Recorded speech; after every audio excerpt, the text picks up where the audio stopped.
Hey guys, today I'm going to show you a quick tutorial on how to change your sway bar end links on the front of a 2010 to 2022 Toyota 4Runner.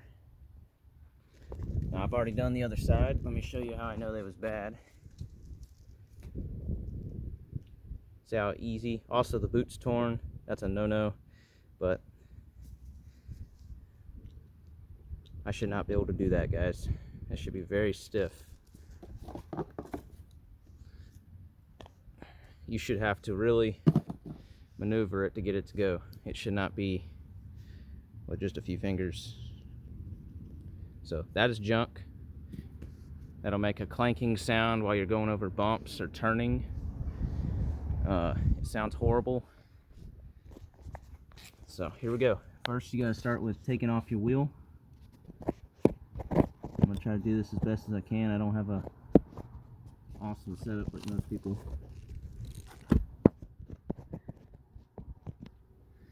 You're gonna need a 19mm impact or a lug wrench.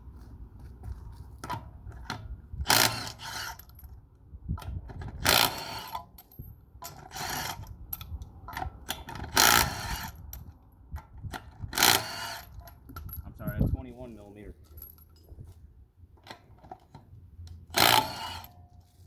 Alright.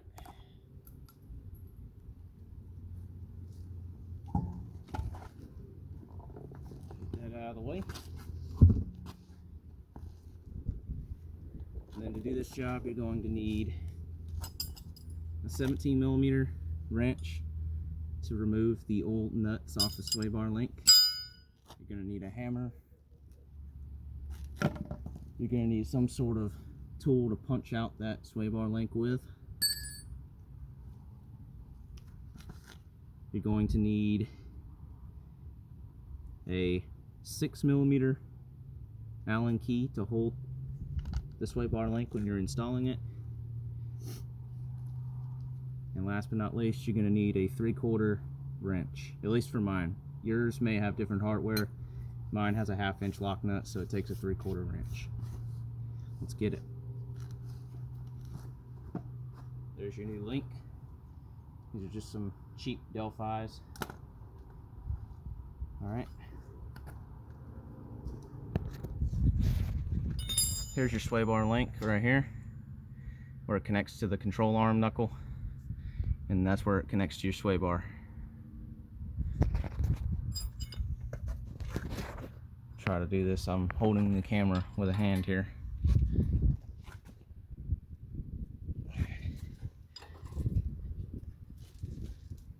Alright, that's broke loose.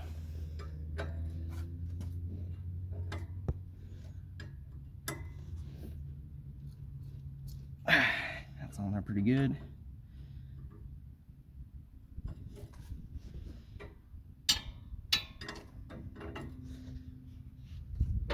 There we go. You could probably use an impact for this, but you need to install it with a wrench or a crow's foot.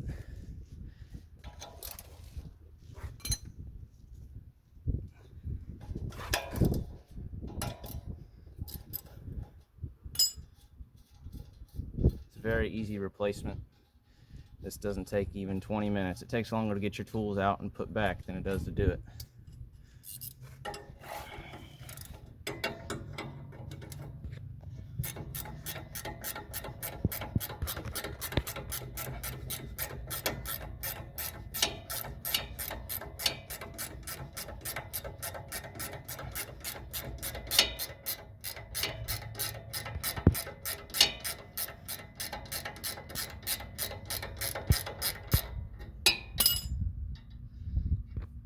Not quite.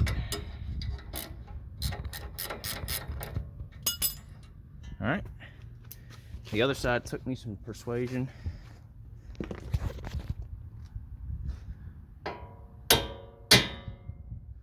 Just like that. I may have to set you down for this, possibly. Try to do it. I'm gonna have to set you down. There's my other 4Runner, old 94, still kicking it.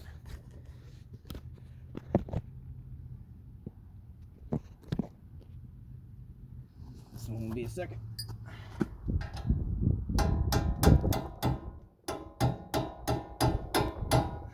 That sway bar does have tension on it, so you're either going to need a jack stand to hold the car while you use your jack under the control arm, or you can be like me and have two jacks.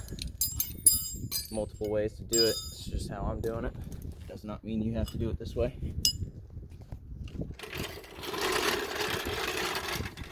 As you see, the link is not going to come out where it's at. It's kind of sandwiched in between this arm because the bar fell without any weight on it.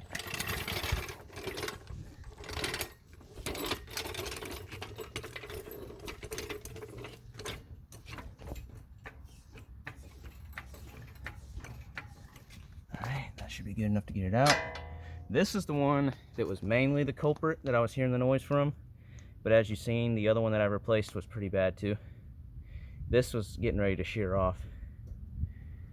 It was making a horrible racket. But as you can see, that's just 240,000 miles of abuse. She's ready to go. Alright, new one. These are side specific when you order them, so make sure that you order the correct one. Left would be the driver, right would be the passenger. I'm going to start. It does not matter. These are universal. Which way you put it on there, it does not matter. But it does matter which side of the vehicle it was designed for. Mine came with lock nuts, which is kind of nice. Oh, actually, I lied to you. See that stud there? That's longer. I guess I just got lucky on the other side and put the right one in. The more you know. I'm learning with you. Alright, now see, that's not going to quite go. So we need to raise the control arm up. There we go. That might actually be too much. That's a little too much. Let it back down. Perfect. Install your nut. Now this part I'm also going to need two hands because I've got to hold this Allen right here so that this whole shaft does not spin inside there. Let's see if I can put you up here so you can see.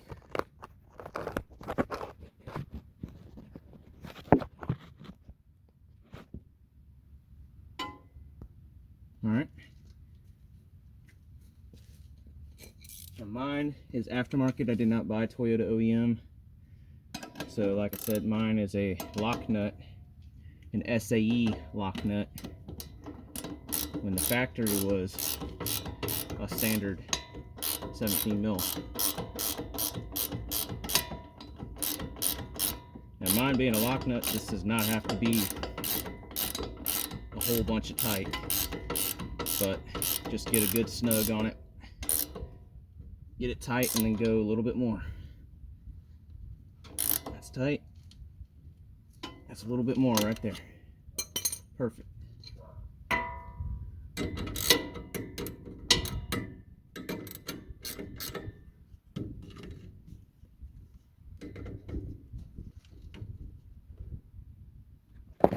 See if I can relocate you over here.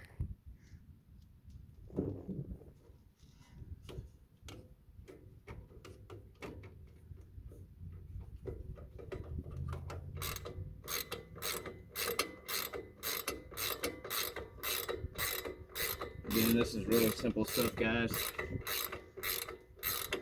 Anyone can do this.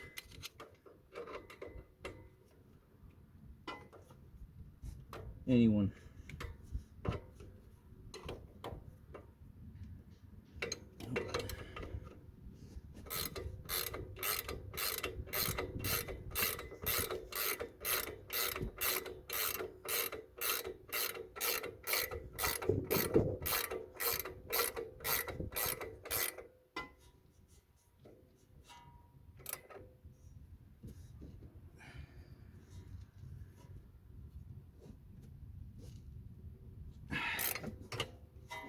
more.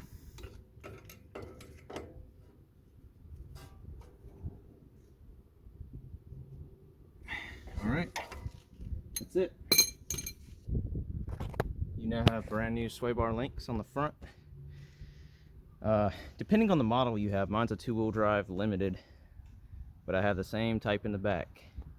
So it's the exact same, pretty much the exact same design in the back,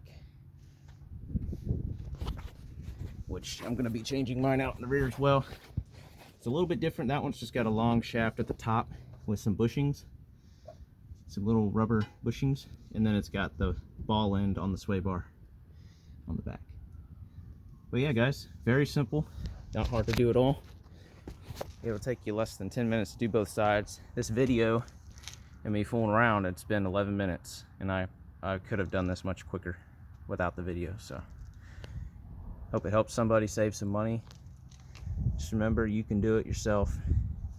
You ain't got to pay someone to do that kind of stuff. All right, guys.